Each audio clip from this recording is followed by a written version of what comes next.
My son and his wife locked my husband and me in the basement of our own home. I heard my husband whisper, "Hush, they don't know what lies behind that wall." When they left, my husband moved a loose brick and showed me a secret he had kept for 39 years. This house knows how to breathe. I know the rhythm of its breath as well as my own. In the morning, when the first rays of the Georgia sun break through the old pecan trees in the garden, it takes a quiet, deep inhale, and dust motes dance in pillars of golden light. In the evening, it exhales, cooling down, and the old beams creak, as if sighing, settling in for the night. I have lived here for 40 years. I have grown into these walls, or perhaps they have grown into me. My father-in-law, Cornelius's father, a man with a steady gaze and a wide soul, built this house. He built it not as a vacation home, but as a legacy, a place where his grandchildren and great-grandchildren would laugh, a place of strength. This morning I was making soup as usual, simple chicken broth with dumplings, the way my grandmother taught me. Cornelius eats almost nothing lately, but the aroma of chicken broth is so familiar, so like home, that it sometimes sparks a flicker of interest in him. I was cutting carrots into tiny, almost jewel-like cubes, and remembering how I taught Travante, our son, to do this. He was little, standing on a stool next to me, his chubby fingers clutching a safety knife. "Mama, I'm a chef," he would shout, and we would both laugh. That laughter still lives in the grain of the kitchen table. "That tasteless slop again, Miss Idella?" The voice of Kessia, Travante's wife, burst into my memories like a draft in a warm room. "We talked about this yesterday. The internet has a million recipes. Broccoli cream soup, gazpacho. Can't you master something new? It's for Travante. He needs proper nutrition." She stood leaning against the doorframe in her ecru silk robe, arms crossed over her chest. She never called me Mom, only Ms. Idella, with a cold politeness that was worse than outright rudeness. I didn't turn around. I just kept stirring the broth. "Your husband loves this soup," I answered quietly. "And his father loves it. Father doesn't understand anything anymore," she cut in. "But Travante deserves better. They have been living with us for 3 years, ever since Cornelius had his first stroke. At first, it seemed right. Family should be together, especially in hard times. I gave them the entire second floor, the master suite with the balcony overlooking the garden. Cornelius and I moved downstairs to his former study so he wouldn't have to climb the stairs. Gradually, their things, their habits, their smells, Kessia's sharp perfume, Travante's tart cologne, began to displace the air of this house. Last week, she moved grandfather's armchair without asking, the one with the worn armrests where my father-in-law used to read the Savannah Tribune. She shoved it into the darkest corner and hoisted some soulless white contraption of metal and leather into its place. "It doesn't fit the modern interior," she threw over her shoulder at me. I said nothing then. I just went downstairs at night when everyone was asleep and stroked the old cracked leather of the chair the way one pets a faithful old dog. I remember how Travante used to fall asleep in it in his grandfather's arms, how I sat in it myself while pregnant, reading history books, dreaming of returning to my work at the archives when my son grew up a bit. But he kept growing, and then came Cornelius with his career, demanding constant attention, and my dream quietly gathered dust like old tomes in the attic. Cornelius lay in the study, staring at the ceiling. His body had weakened, but his mind sometimes flared with its former clarity, like an ember in a dying fire. I walked over, sat down next to him, and took his hand. His skin was dry and thin, like parchment. "How are you, my love?" I whispered. He slowly turned his head, his eyes focused on me. "They are noisy," he exhaled. Yes, they were always noisy. Their voices, their arguments about money, their loud laughter. All of it was alien to the quiet, grounded life of our home. Travante came down for lunch. He didn't say hello, sat at the table, and immediately stared at his phone. I placed a bowl of soup in front of him. He pushed it away. "Ma, we need to talk. Seriously." Kessia instantly materialized next to him, sitting opposite, folding her hands on the table. In her eyes was that predatory glint I had learned to recognize. It meant they were plotting something. "We've been thinking, with the inheritance and all these complications, bureaucracy," Travante began, not taking his eyes off the screen. "Father is in such a state. To avoid problems later, you should sign the house over to me now. A deed of gift. It's just a formality to simplify everything." My chest went cold, not from the words themselves, but from the casualness with which they were spoken, as if he were asking me to pass the salt. "No," I said. My voice didn't tremble. "This house belongs to your father and me. As long as we are alive, everything stays as it is." "So you don't want to simplify things?" Kessia leaned forward. "You want your only son to run around government offices later, gathering certificates when, well, you understand." "I understand everything," I replied, looking her straight in the eyes, "and that is exactly why the answer is no." Travante finally raised his head.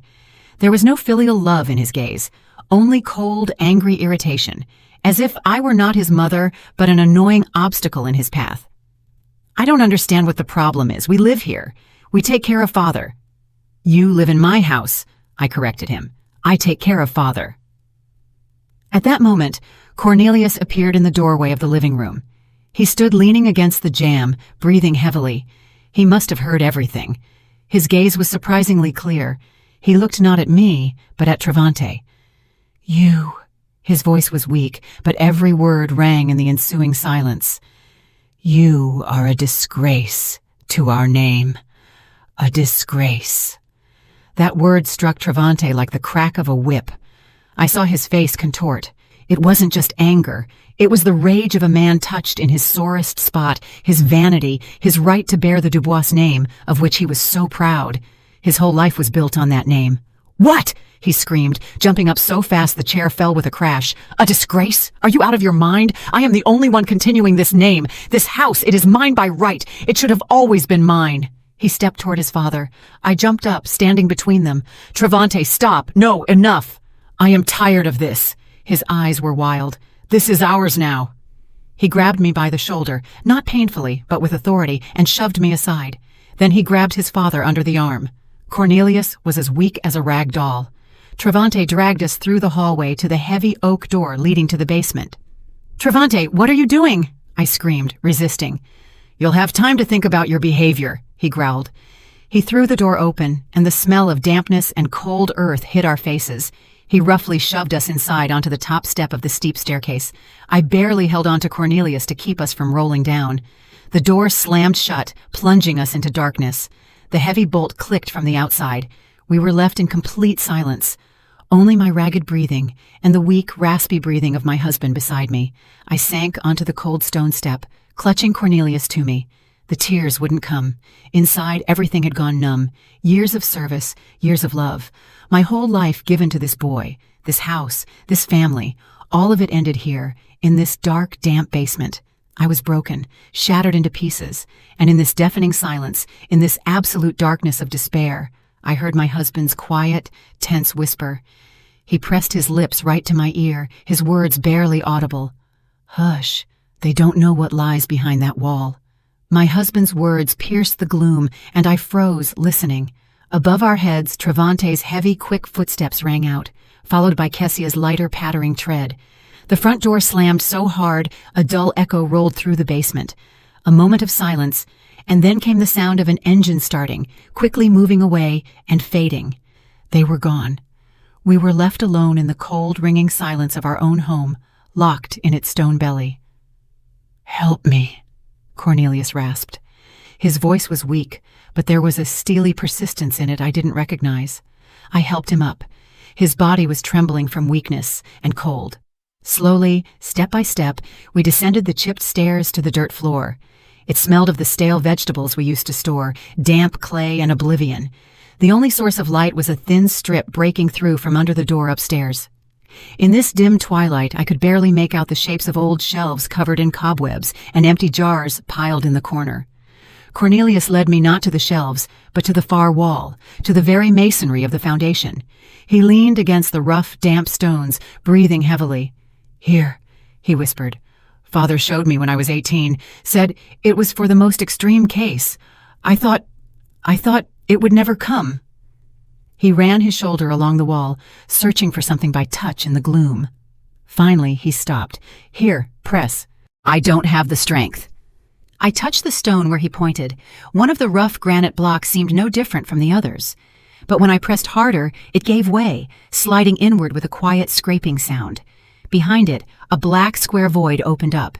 Inside this niche, something dark lay hidden. I reached my fingers in and felt cold, smooth metal.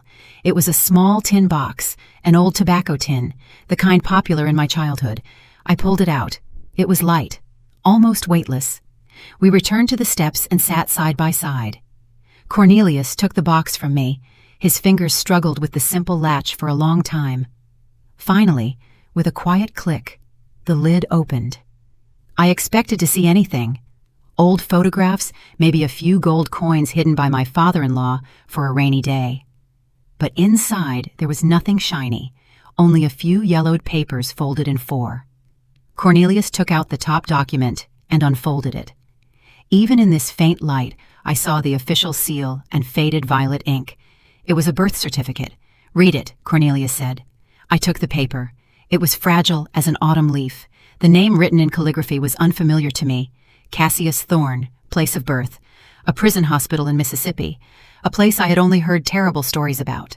Mother's name, dashed out. Father's name, Orion Thorne. "I don't understand," I whispered, looking at my husband. "That's me," he said quietly. "That is my real name." Something snapped inside me. For 40 years, I had lived with Cornelius Dubois, son of the esteemed Dr. Dubois, heir to a famous family, and now this fragile sheet of paper was telling me I didn't know the man I had shared a bed with, raised a son with, built a life with. He took out the next document. An adoption decree. Cassius Thorne adopted by citizen Dubois, Langston James. The new son is assigned the surname Dubois and the name Cornelius. Everything was certified with dry official stamps. The last item in the box wasn't an official paper, but a letter written in the familiar, confident handwriting of my father-in-law. Cornelius handed it to me.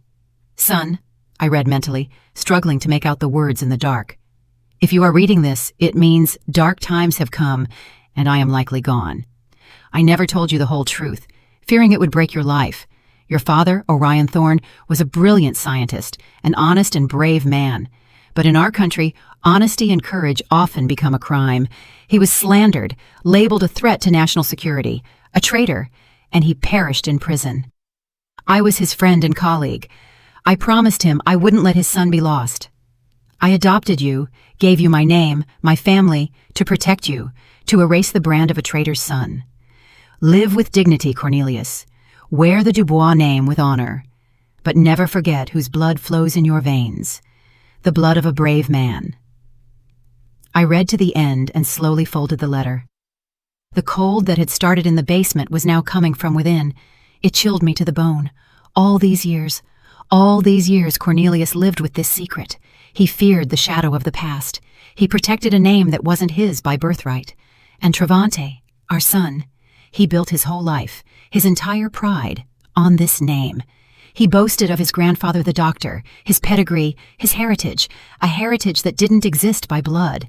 All the pain, all the humiliation of the last few years, all the insults I had swallowed like bitter medicine, all of it suddenly compressed into a single point in my chest. But it didn't explode in a scream or tears. It froze, turning into an icy, perfectly clear crystal. And in its cold facets, I saw everything with dazzling clarity. I was an archivist. I worked with documents, with facts, with histories people tried to forget or rewrite. I knew the value of truth locked in yellowed paper. And what I held now wasn't just a family secret. It was a weapon. It was power, absolute, undeniable power. We sat in the dark for 2, maybe 3 hours. Time lost its flow. Cornelius dozed off, leaning his head on my shoulder, exhausted by the tension. I sat motionless, staring into the darkness, and my mind, for the first time in years, worked precisely and silently, like a well-oiled machine. A plan formed itself, logical and cold. Finally, noise was heard upstairs. The bolt was slid back with a sharp scrape. The door flew open, and bright light hit my eyes. Travante stood on the threshold. His face was smug. "Well, have you thought it over?" he asked with a sneer. "Father, do you feel bad? Should I call a nurse?" He was clearly playing at magnanimity. It was part of his game. "Yes," I said, rising. My voice sounded steady and calm, surprising even myself. "He needs care. Give me the phone. I'll make a call." He was momentarily confused by my submission, but then smirked, handing me his mobile. Here, one call to arrange a nurse, and no funny business. I took the device. Its warmth contrasted with the cold of my fingers. I didn't search for a number in the contact list. I knew it by heart. A few years ago, I had read an article in Essence magazine about a female attorney specializing in complex family cases and inheritance. She was described as a brilliant and uncompromising specialist. I memorized her name just in case. As it turned out, not in vain. I calmly dialed the number. Travante looked down at me, expecting to hear my conversation with some caregiving service. A crisp female voice answered the phone. Veda Sterling, speaking. Ms. Sterling, good afternoon, I said, just as evenly and clearly. My name is Idella Dubois. I urgently need your help. I arranged a meeting with Veda Sterling, and without changing my expression, handed the phone back to my son. He took it with lazy curiosity, scrolling the screen to check who I had called. The number was unfamiliar, without a name. He apparently decided it was a care agency, and complete satisfaction reflected on his face. He had won. The old mother was broken and submitted. Good girl, he tossed out, more to himself than to me. A sensible decision. Come on, Kessia, let's help father up. It's not fitting for him to sit on the steps. They helped Cornelius to his room, with that exaggerated, showy care that hurts the eyes with its falseness. They tucked him into bed, adjusted the blanket. Kessia even brought a glass of water. They were acting out a play of magnanimous victors, and I was their main audience. I watched silently, and they mistook my silence for capitulation. That was their first and main mistake. In the following days, a strange, unnatural silence reigned in the house. I performed my duties with mechanical precision, cooking broths for Cornelius, cleaning rooms, doing laundry. I moved through the house like a ghost, a shadow of myself, and this suited them perfectly. They stopped noticing me, the way one notices old furniture. I became part of the interior, convenient and mute, and this gave me what I didn't have before, the opportunity to listen and see. They stopped hiding. They decided they could talk about everything in front of me. After all, a broken spirit is incapable of resistance. One morning at breakfast, while I was silently serving biscuits, Kessia, flipping through some glossy magazine, said to Travante, Honey, I've been thinking. That wall between the living room and Father's study, it's not load-bearing. If we tear it down, we'll get a huge space, a studio. We can put a white marble bar counter right here. I froze for a moment with the skillet, the wall she wanted to demolish. My father-in-law's desk stood against that wall, where he wrote his last medical journals. Against that wall, Cornelius taught little Travante to write his first letters.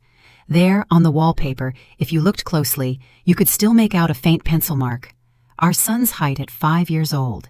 She spoke of it as if it were just an annoying hindrance on the way to a bar counter. Great idea, Travante responded, not looking up from his coffee. The study will be free soon anyway, and the library? Well, the books can be sold for scrap or recycled. Who reads them nowadays? Recycled. Books my father-in-law collected all his life. Rare editions on Black history, leather-bound volumes with gold embossing, books signed by the great minds of the Harlem Renaissance. Recycled. I placed the plate of biscuits on the table. My movements were fluid. Not a muscle on my face twitched, but inside me, something cracked and broke off. The last shard of maternal illusion that there was still something left in my son of the boy who listened with delight as his grandfather read aloud to him. They saw my calmness and mistook it for apathy, for senile detachment. They didn't understand that this was the calmness of a surgeon studying the chart of a diseased organ with cold attention before picking up a scalpel. Every word, every gesture was for me a symptom of a disease, their disease, the name of which was greed and vanity. The apotheosis of their delusion came on Tuesday evening. They approached me as I sat by Cornelius's bed, reading old poems to him aloud. They entered with the same serious, concerned faces one wears when visiting the hopelessly ill. "Mom!" Travante began in a tone full of fake sympathy. "Kessia and I have discussed everything. We understand how hard it is for you. All these worries, the house, father. You've laid your whole life down for us. You deserve a rest." Kessia immediately chimed in, placing her manicured hand on my shoulder. The touch was light, but I felt the cold seep under my skin. "We found a wonderful place for you, Ms. Idella, a senior living community, not some nursing home. No, an elite establishment. Just outside Atlanta, pine forest, a pond, 4 meals a day, medical care 24/7. You'll have your own cozy room. You'll be able to walk, read, socialize with people your age. We'll visit you on weekends." They looked at me, expecting gratitude. They sincerely believed they were doing me a favor. They were offering me, the mistress of this house, a cozy room in exchange for my past, my life, everything that was dear to me. They were proposing to tear me from the soil I had rooted into and transplant me into a government-issue pot so I would quietly wither there, not hindering them from building their life on the bones of mine. I raised my eyes to them. I looked at Travante, at his face, so like my father's, and at the same time so alien. I searched in him for at least something, a shadow of doubt, a spark of shame, but found none. There was only confidence in his own righteousness and slight annoyance that he had to waste time on these sentiments. At that moment, the last drop of my maternal love died. It didn't evaporate in anger, didn't drown in tears. It simply ceased to be. As if a spring snapped in an old clock and the pendulum, swinging for 40 years, stopped forever. I looked at this man and saw before me not a son, but a stranger, a calculating, cruel stranger with my eyes.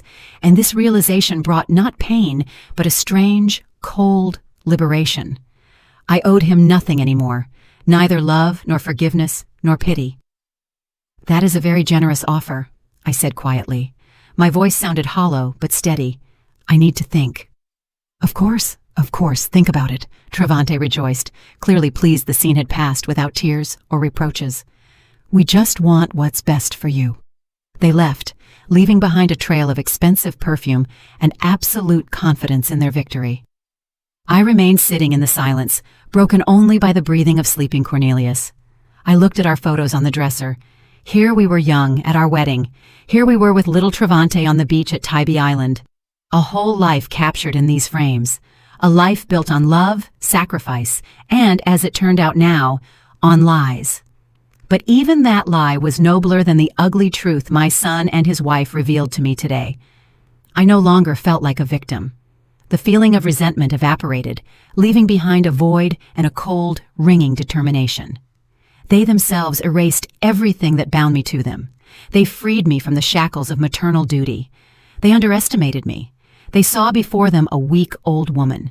They didn't know that quiet archives store documents capable of changing the course of history, and that a quiet woman who worked with those archives all her life knows how to use them.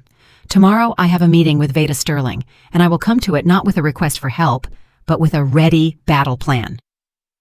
The next day I told Travante I needed to go into town, to the pharmacy for a rare medicine for father that wasn't available at our local one. He gave me money for a taxi with an air of performing an act of the greatest charity. Kessia even helped me put on my coat, straightened my collar, like one does with a child. "Don't be long, Ms. Idella. Lunch needs to be ready." I nodded and left the house, feeling their condescending gazes on my back. They were watching an obedient old woman heading out to run errands. They didn't know I was going to war. Veda Sterling's office was located in a modern building in downtown Savannah with high ceilings and quiet corridors. She herself turned out to be a woman of about 40 with a sharp, piercing gaze and a complete absence of fussiness. She didn't gasp, didn't offer sympathy. She listened. I spoke evenly, without emotion, laying out the facts, the humiliation, the demands, the deed of gift, the basement. When I finished, she was silent for a few seconds, looking at me. "Do you have any documents confirming your rights to the house?" she asked finally. Her voice was calm, but steel could be felt in it. "I have something more important," I answered, and took the tin box from my bag. I laid its contents on the polished table. The birth certificate in the name of Cassius Thorne, the adoption document, my father-in-law's letter.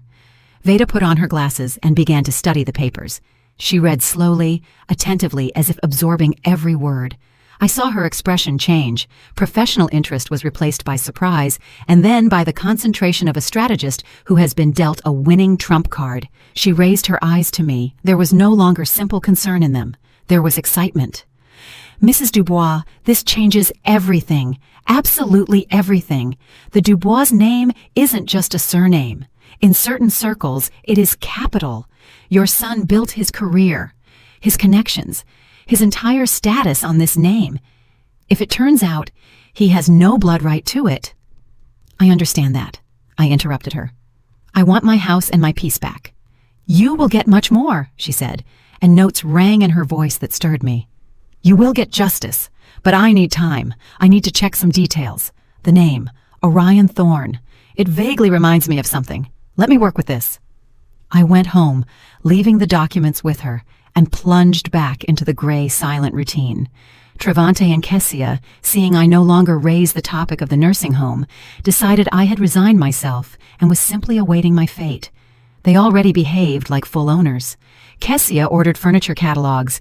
In the evenings, they sat in the living room, loudly discussing which shade of gray would best suit the walls in their future studio. I walked past without stopping, but every word they said was deposited in my memory, becoming another stone in the foundation of my resolve. A week passed, a week of sluggish, tense waiting. And then Veda Sterling called me on the old landline when Travante and Kessia weren't home. Mrs. Dubois, can you talk? Her voice was tense. Suppressed excitement sounded in it. Yes, I am alone. I have news, and it is stunning. I pulled the archives, unofficial ones, of course. I had to use my father's old connections. He was a historian. What I found explains why Langston Dubois was so afraid of his adopted son's past. She paused, and I heard her catch her breath. Orion Thorn wasn't just a political dissident. That's too mild a word. He was one of the leading theoretical physicists of his time, a genius destined for great things. In the late 60s, he was part of a project of national importance, but he had his convictions. He refused to participate in development that, in his opinion, could lead to catastrophe. They tried to convince him, then force him. He didn't yield, and then they broke him. They fabricated a case. He wasn't just accused of dissent. He was accused of treason, of passing secret data to foreign intelligence. I listened, and the cold that had settled in me in the basement seemed to turn into ice, binding my insides. There was a closed trial, Veda continued. His name was erased from everywhere, from scientific publications, from lists of institute employees. It's as if he never existed. But in narrow academic and government circles, his name is still remembered. Not as the name of a scientist, but as the name of a traitor. A brand, a stain that in those circles doesn't wash away even after a generation. I was silent, lacking air. I sank onto a chair. Do you understand what this means, Mrs. Dubois? Veda's voice became quieter but more distinct. Your son, Travante, builds his business on connections. He prides himself on his lineage, his partners, his clients. These are people for whom reputation, purity of name, continuity of generations is everything. They do business with the grandson of the renowned Dr. Dubois. And now imagine what will happen to his business, to his position in society, when it turns out that he is actually the grandson of Orion Thorn, a man whose name for them is synonymous with treason. There it was. That was the weapon I had thought of. But it turned out to be not just a pistol. It was a bomb capable of not just winning back my house, but destroying the entire world my son had so carefully built for himself. This won't just strip him of his inheritance, Veda finished. This will destroy him socially, professionally, financially. He will become an outcast, a pariah. For him and his wife, that is worse than death. I hung up the phone. I sat in the kitchen in silence. The sun shone through the window. A geranium bloomed in a pot on the windowsill. Everything was as always, but the world had changed.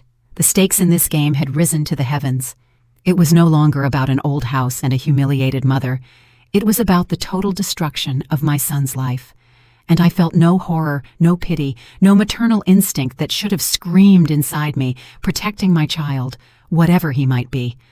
No, I felt only cold, eerie satisfaction, a sense of perfect, calculated justice. You wanted to take my house. You wanted to throw me into a home. You wanted to erase my life like an unnecessary entry in a book. Fine. Let's see what it's like when your life is erased, when your whole existence, built on pride and lies, turns to dust from a single breath of truth. I stood up and walked to the window. I looked at the garden I had planted with my own hands, at the old pecan tree under which little Travante played. I was saying goodbye to him. Not to the man who now lived on the second floor, but to that boy I once loved more than life itself. Saying goodbye forever, because I knew I would pull the trigger without hesitation. I stepped away from the window when I heard the sound of a car pulling up. They were back. My heart didn't flutter. It beat evenly, coldly, measuring out the seconds until the beginning of the end. I went out into the hallway to meet them, not as a servant, but as the mistress of the house. For the first time in months, I squared my shoulders. They entered laughing, laden with bags from expensive stores. Kessia held a roll of wallpaper samples. They were in a great mood. "Ms. Idella, you're here," Kessia tossed out, not looking at me. "Travante, look, this pearl shade will look perfect in the foyer." They didn't even notice how I had changed. They were too absorbed in themselves, in their future, which they had already planned within the walls of my house. 2 days later, on Saturday morning, the doorbell rang. Travante went to open it, grumbling discontentedly about visits without warning. I waited in the living room. I knew who it was.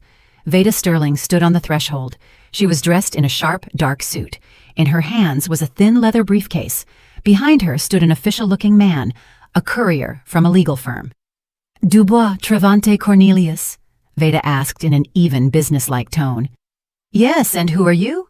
Travante measured her with an appraising look. "My name is Veda Sterling. I represent the interests of the owner of this house, Idella Dubois. This is for you." She handed him a thick envelope. Travante took it confusedly. He looked at me, then back at Veda. His face expressed complete bewilderment. "Owner? What owner? This is my family's house." "I would ask you to familiarize yourself with the document," Veda replied coldly. Kessia came out of her room, attracted by the voices. Seeing the strange woman, she frowned. Travante tore open the envelope with irritation. He began to read, and I saw the color slowly drain from his face. First bewilderment was replaced by anger, and then he laughed, loudly, hysterically. "Eviction?" he laughed. "Mama, is this your joke? You hired this actress to scare us? This is just ridiculous." Kessia snatched the paper from him, ran her eyes over it. Her face also twisted into a contemptuous sneer.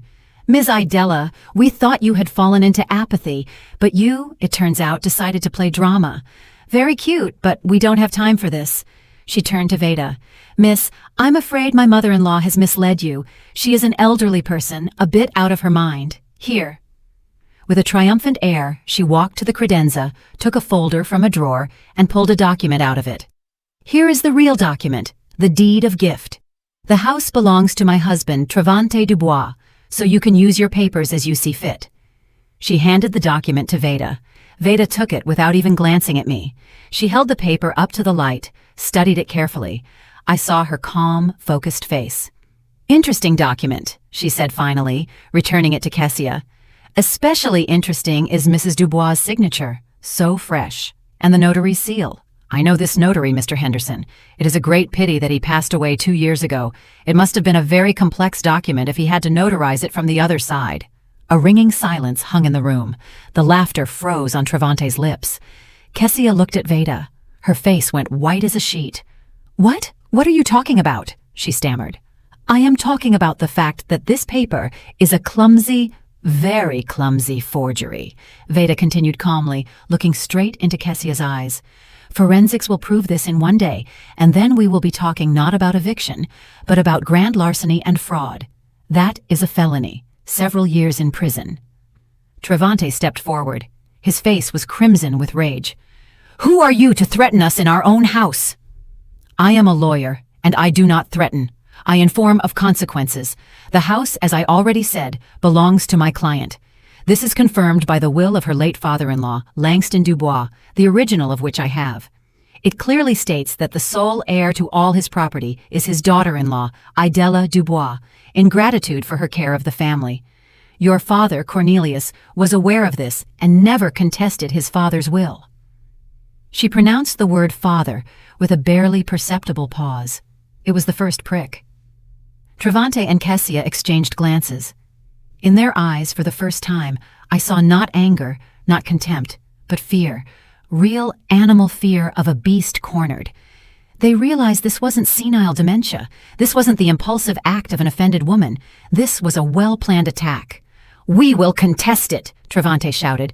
"We will prove she is incompetent, that you tricked her. I am the only Dubois, the direct heir. I have a right to this house." Veda Sterling nodded slowly, as if she expected exactly these words. She took a step forward, Her voice became quieter, almost confidential, but all the more ominous for it. You can certainly try court proceedings, contesting the will. But keep in mind, Mr. Dubois, to contest Langston Dubois's will, you will first have to prove to the court that you have a legal right to it, that you, as you put it, are a direct heir, and for that— She paused again, letting every word soak into the air. It will require a full and public clarification of the Dubois family genealogy, with all necessary genealogical examinations and the unearthing of archival documents to establish, so to speak, the purity of the family line.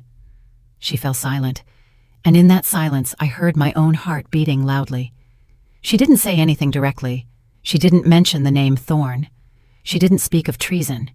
She just threw that phrase onto the table, full and public clarification of genealogy, and that phrase exploded in the room like a silent bomb. Kessia swayed and grabbed the back of a chair. Her face expressed horror and complete lack of understanding. But Travante understood everything. He didn't know the details. He didn't know the whole truth. But he heard in Veda's words a threat aimed at the very heart of his world, at the foundation of his identity. He paled so much his lips turned blue. They looked at me, at the quiet, gray-haired woman who had stood silently by the fireplace all this time. And in their eyes, I finally saw what I had been waiting for. Not just fear, but realization. Realization that the old woman they had written off, whom they had locked in the basement, whom they were going to ship off to finish her days in a home, held the threads of their fates in her hands, and she was ready to cut them. Veda Sterling nodded to me, turned, and walked out. The courier followed her. The door closed with a quiet click that sounded like a gunshot in the deafening silence. We were left, the three of us, me, my son, and his wife. The air in the room thickened, became heavy. It was hard to inhale. Travante was the first to recover. His initial shock was replaced by rage, dark, animalistic, sweeping away everything in its path. "What was that?" he screamed, turning to me. His face contorted, became alien, vicious. "What have you done? You decided to destroy your own family? You conspired with that shark to throw us onto the street?" He advanced on me, and for a moment I saw in his eyes the same madness as on that day he pushed us into the basement. But there was no fear in me. I stood motionless, looking him in the eyes. "You don't understand what you've gotten yourself into," Kessia chimed in. Her voice was breaking into a squeal. She paced the room like a bird in a cage. "Genealogy? What genealogy? What did she mean? Have you been hiding something from us? Some shameful secrets?" They screamed, accused, threatened, said they would put me in a mental institution, prove my insanity, that I would disgrace the Dubois' name. They threw words like stones, trying to breach my silence, to force me to be afraid, to retreat. But their stones bounced off my calm confidence like peas off a stone wall. I remained silent and watched. I let their fury burn out, turn to ash. And when the stream of threats ran dry, when they fell silent, breathing heavily, exhausted by their own anger, tactics changed. They saw that I could not be taken by shouting and force. And then they decided to press on other strings, on those which they thought still resonated in my soul. Kessia was the first to sink into a chair and cover her face. Her shoulders shook in soundless sobs. It was an act, I knew, but a skillful one. "Ms. Idella, Mama," she sobbed. "How can this be? We are family. We love you. We wanted what was best. We thought about your future, your peace of mind. Yes, maybe we were wrong, we got heated, but is it worth destroying everything over this?" Travante walked over and squatted in front of me. He tried to take my elbow, but I pulled away slightly, and he removed his hand. He looked up at me. There was no more rage in his eyes. Now feigned grief and filial hurt splashed there. "Mama," he said quietly, soulfully, "remember everything that happened. Remember how you raised me. You gave me everything. You sacrificed your career, your dreams, for me, so that I would become who I am. Can you really destroy all of that yourself now? Were all those sacrifices just to kick me out of my own home in the end?" He spoke of my sacrifices. He who had never appreciated them in his life. He who took them for granted. Now he pulled them out like an old dusty banner, trying to hide behind it. "I am your son, Mama." His voice trembled, and this time it seemed almost sincere. "Fear is a good actor. Your only blood, your continuation. Everything I do for the future of our family, our name, so that the Dubois name sounds even louder. That is your honor too, father's honor, grandfather's honor."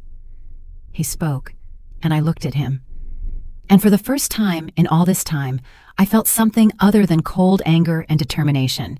It was pity, deep, piercing, almost unbearable pity, not for my son, but for this man sitting at my feet, for a man whose life turned out to be a house of cards built on the sand of someone else's surname. He clung so desperately to this name, to this myth, because he had nothing else. Without the Dubois name, he was a nobody. He waited for an answer. He waited for tears, reproaches, maybe even forgiveness. He waited for the maternal heart to falter. But it was silent. It had turned to stone that day in the basement.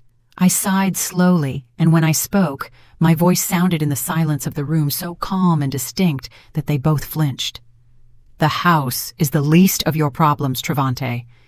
He looked at me uncomprehendingly. "You have lived your whole life," I continued, looking him straight in the eyes, never looking away, "appropriating a legacy that was never yours.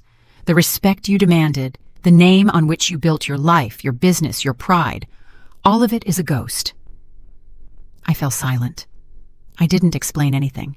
I didn't name Thorne. I didn't tell the story of his real grandfather. I just left that phrase hanging in the air between us. A ghost.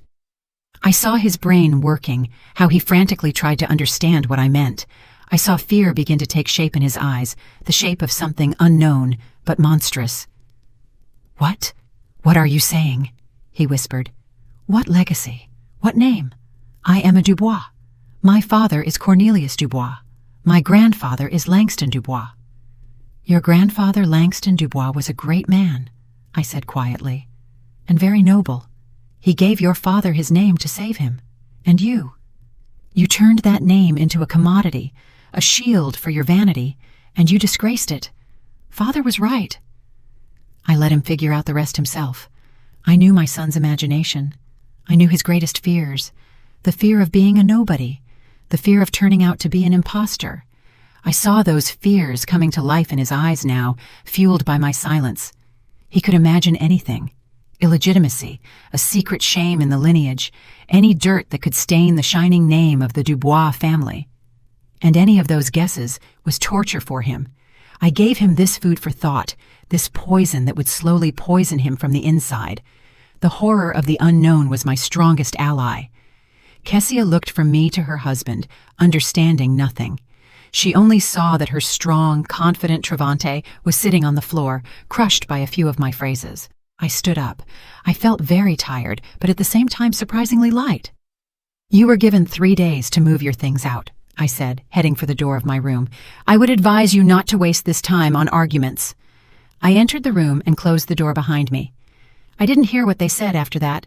I just went to the bed where Cornelius was sleeping and sat down next to him. I took his hand. It was warm.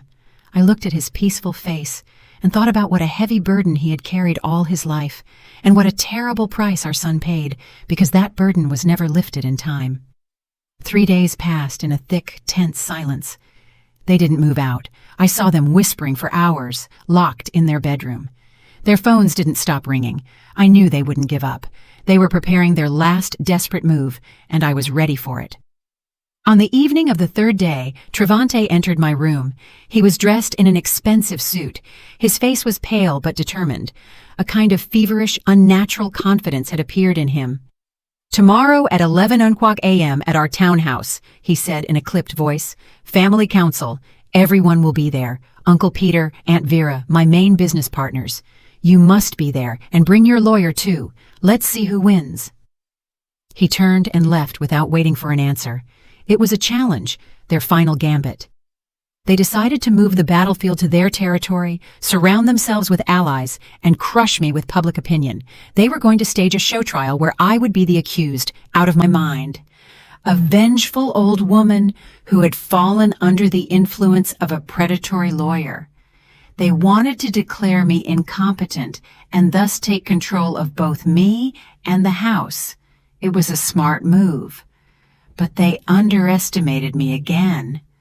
The next day, precisely at 11 Hohenquach, Veda Sterling and I entered the living room of their city apartment.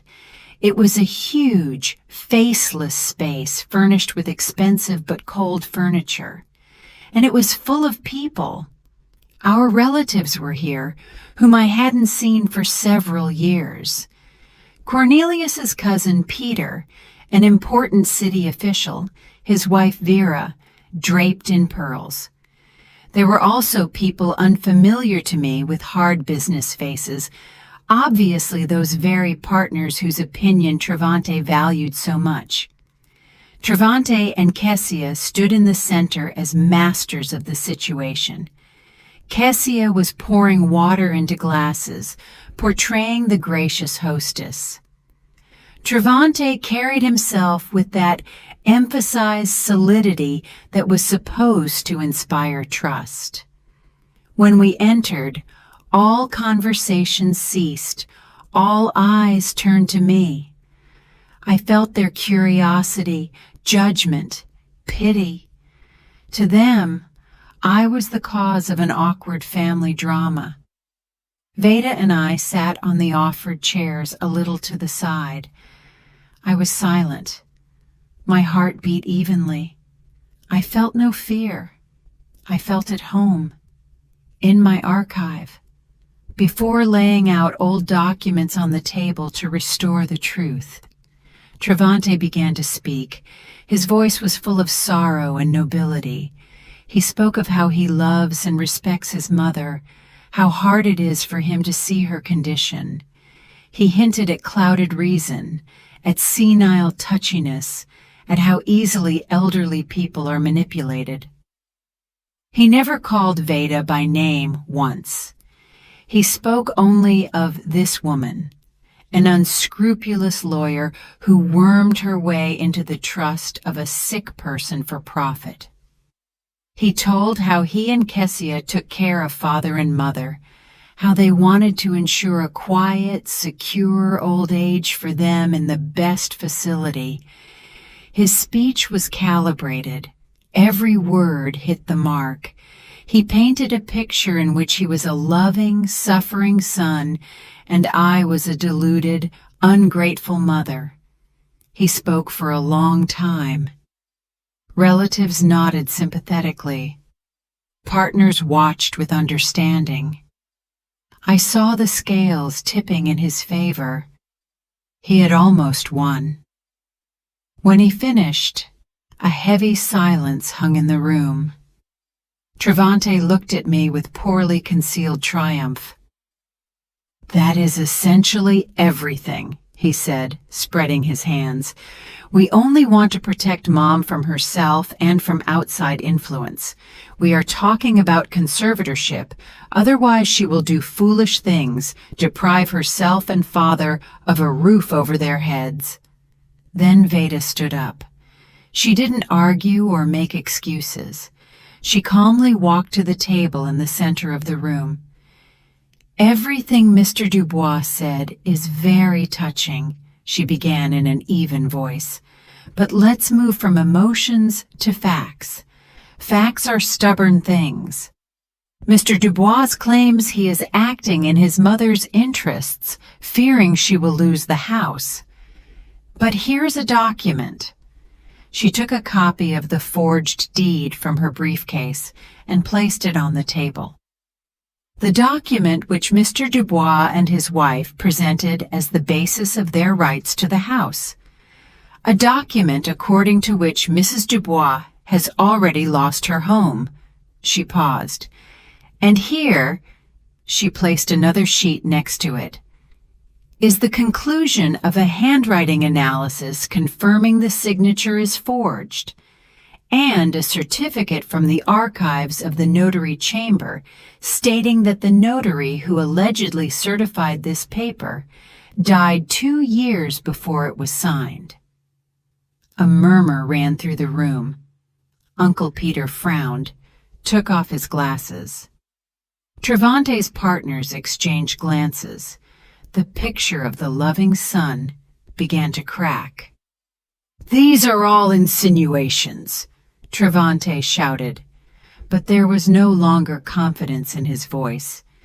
These are documents. Veda cut him off. And now, with your permission, my client will speak. She does not need conservatorship. She needs to be heard. All eyes turned to me again. I slowly rose. I didn't look at Travante. I looked at the faces of the people in this room. Good afternoon, I said. My voice didn't tremble. It was the voice of an archivist accustomed to speaking about facts. My son spoke of the legacy of the Dubois family, of honor. I dedicated my entire life to serving this family and preserving its history. Therefore, allow me to clarify. I took another folder from my bag. Legacy is not just a house and money. It is primarily memory and truth. Here, I placed my father-in-law's letter on the table. This is a letter from my father-in-law, Langston Dubois, to his adopted son, my husband Cornelius. He writes about love, about duty, about nobility. He writes about how he saved an orphan boy by giving him his name. This is the true legacy of the Dubois family, love and self-sacrifice.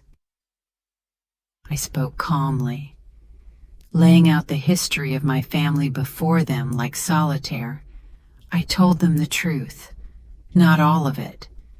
I didn't name Orion Thorne. I didn't speak of treason. The honor of the family, even one like this, I didn't want to stain publicly. I simply said that Cornelius was an adopted son, the son of a repressed scientist whom Langston Dubois saved from the system, giving him his surname and his love. Langston left this house to me, I pointed to the copy of the will, because he believed I would preserve his spirit, the spirit of a family built not on blood, but on love. And my son, I looked at Travante for the first time, decided that his right to this house was based on a forged paper. I fell silent, and in that silence, everything became obvious. I didn't accuse. I simply juxtaposed two documents. On one side, a letter breathing love and nobility, the real history of the family. On the other, a fake deed breathing greed and deceit. I contrasted genuine legacy with entitlement. It was the end. I saw it on their faces. Uncle Peter slowly stood up, walked to the table, took my father-in-law's letter, read it. Then he looked at Travante with such contempt that he shrank. The business partners silently rose from their seats and without saying goodbye, headed for the exit. They wanted nothing to do with a man who not only turned out to be a fraudster, but wasn't a real Dubois. His main capital, his name, turned to dust before their eyes. Kessia stood clutching her husband's arm. Her face was gray with horror. She looked at the departing guests, at the ruins of their world. And I think, at that moment, she hated him. Travante stood in the middle of the room completely alone. He was broken, destroyed, and not by a court, not by the police. He was destroyed by the truth which I, carefully, like an archivist, had brought to light. His final gambit turned into a public execution he had arranged for himself. He was exposed as a cruel, greedy impostor before everyone whose opinion was dearer to him than life. He was completely and finally broken. I turned and, looking at no one else, walked out of the room. Veda followed me.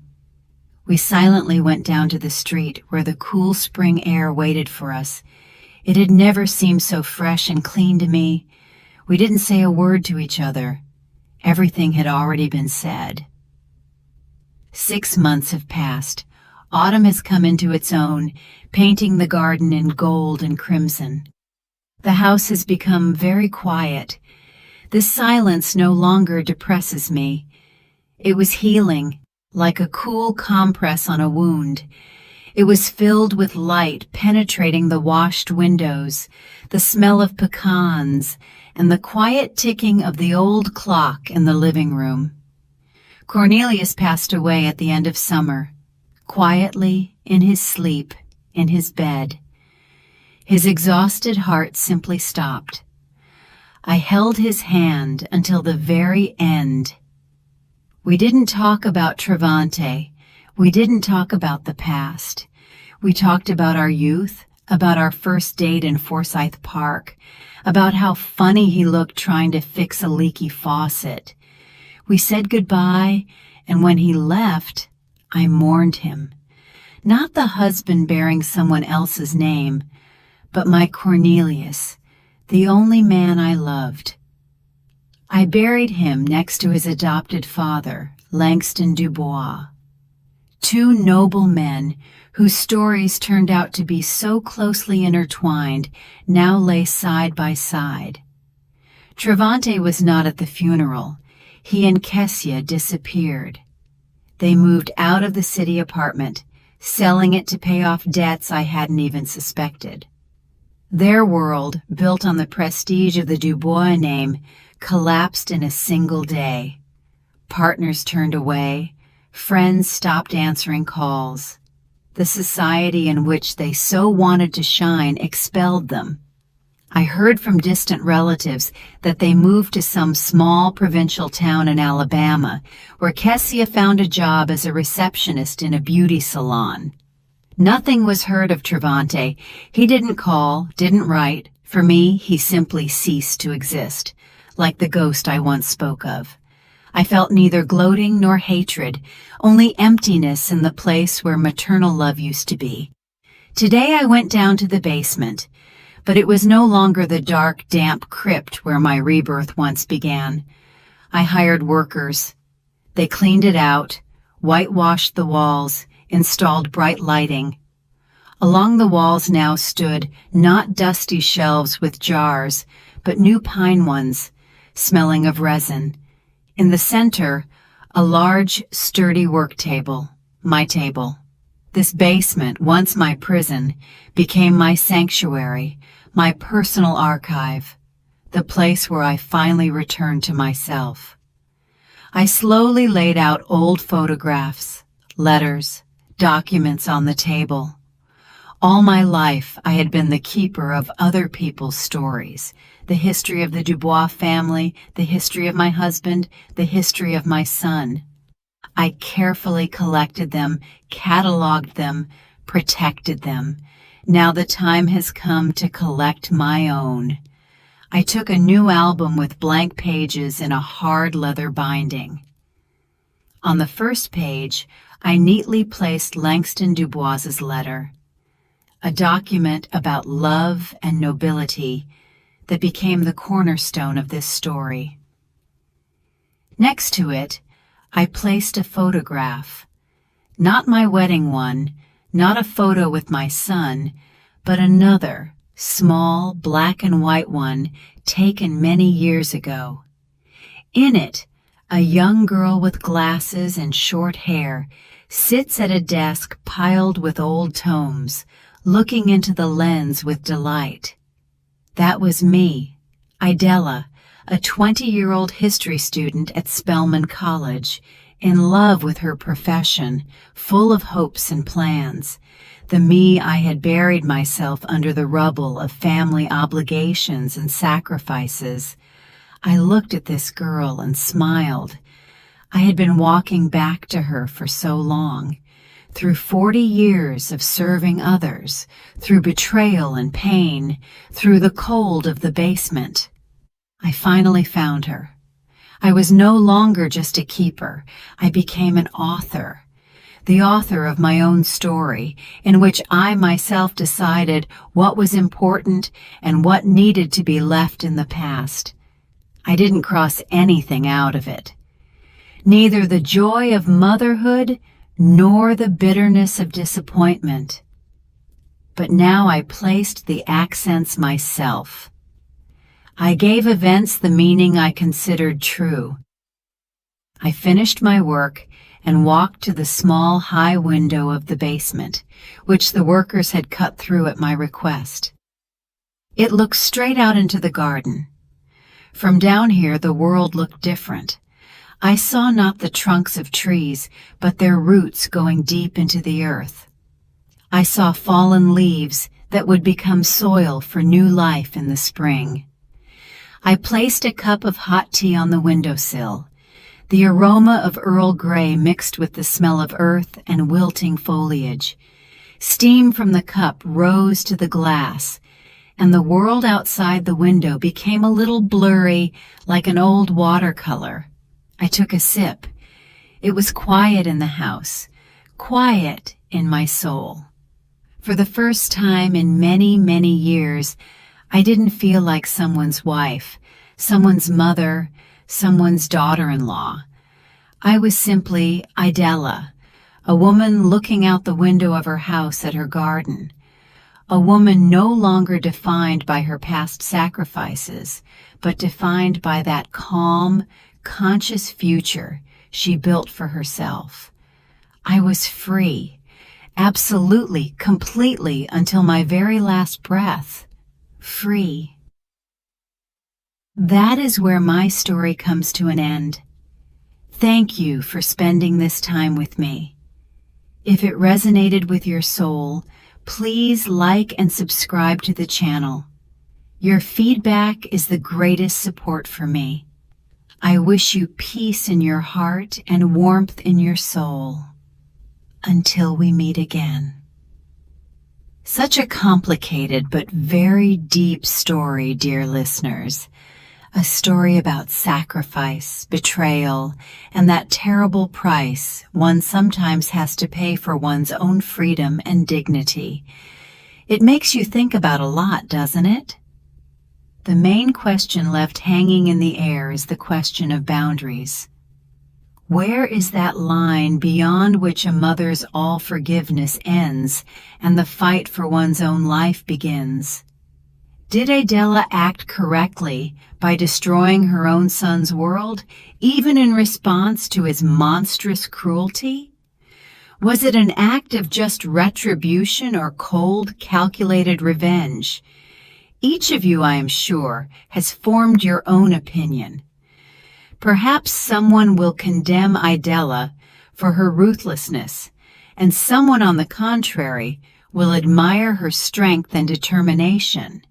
Perhaps you still have questions about the fate of the characters, or some detail of the story sparked particular curiosity. Share your thoughts in the comments below this video.